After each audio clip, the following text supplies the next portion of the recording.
bollspel, så Roma har mer att ta av. Absolut. Det vill spela truppen. Här kommer Aquilani. Men Baptista var inte tillräckligt nära. Cannavaro gör det där kallt till en början.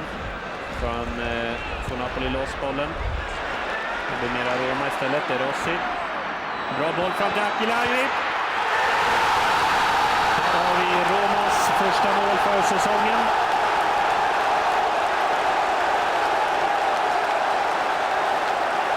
Alberto Aquilani.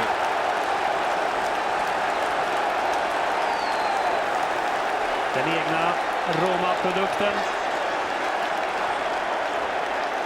Och pass från en annan Roma-produkt. Det är Rossi.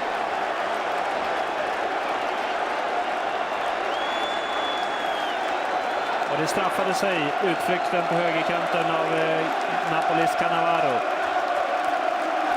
Bollen tillbaks i Roma-ägo. Bra uppfattat av De Rossi.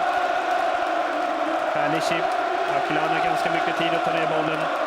Och bollen förbi Iezzo.